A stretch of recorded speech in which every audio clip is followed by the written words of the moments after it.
дар вилояти Суғд бо истифода аз боду ҳавои мусоиди фасли тирамоҳ дар тамоми шаҳру ноҳияҳои пахтакор ҷамъоварии тиллои сафед ҳамарӯза авҷи тоза гирифта, заркорону ҳашарчиён кӯшиш ба харҷ медиҳанд, то пахтаи шукуфтару саривақту беталаф ғунучӣ намоянд. Пахта ашёи хоми саноатӣ ба ҳисоб рафта, саривақту беталаф ҷамъовари он боиси рушди соҳа, таъмини коргоҳҳои насоҷӣ бо маҳсулоти хом ва ба кори доимӣ ҷалб намудани сокинон мегардад. Рӯзҳои истироҳатӣ бо мақсади кӯмак кардан ба марди деҳқон шумораи зиёди ҳашарчиён ба майдони пахтазор баромада, ҳаре ки дар ҷамъоварии ҳосил саҳми босазои хешро мегузорад.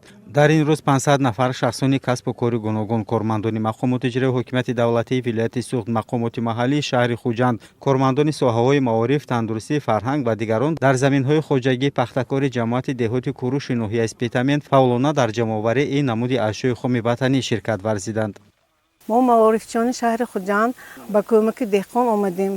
کوشش میکنیم تا بگو پخته سفید رو پرثمر چینده به خیرمن دولت فایده خود را رسانیم.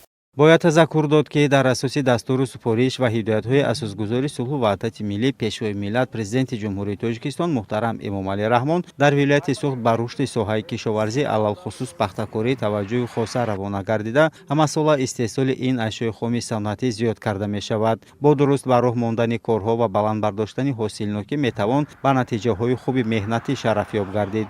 имрӯзҳо майдони пахтазор ба корзори ҳақиқӣ табдил ёфта, аз ҳар як фарди худогоҳу хештаншинос тақозо дорад ки аз худ фаъолнокии дучанд нишон дода барои саҳм гузоштан дар ҷамъоварии пахта ҷои худро дар пахтазор қарор бидиҳад.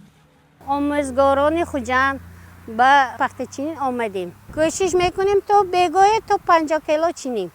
маврид ба зикр аст ки 710 адад хоҷагиҳои пахтакори ноҳия дар майдони 6464 гектар замин кишти пахтаро гузаронида буданд ва ҳоло бо истифода аз ҳавои офтобии фасли тирамоҳ бо ҷалби саҳмдорону ҳашарчиён ҷамъоварии пахта бо суръат ҷараён дошта, дар як рӯз беш аз 155 тонна ҳосил ҷамъоварӣ менамоянд ва азм доранд то охири мавсим нақшаи тасдиқшуда, яъне 14600 тонна тиллои сафед ба хирмани давлат супоранд.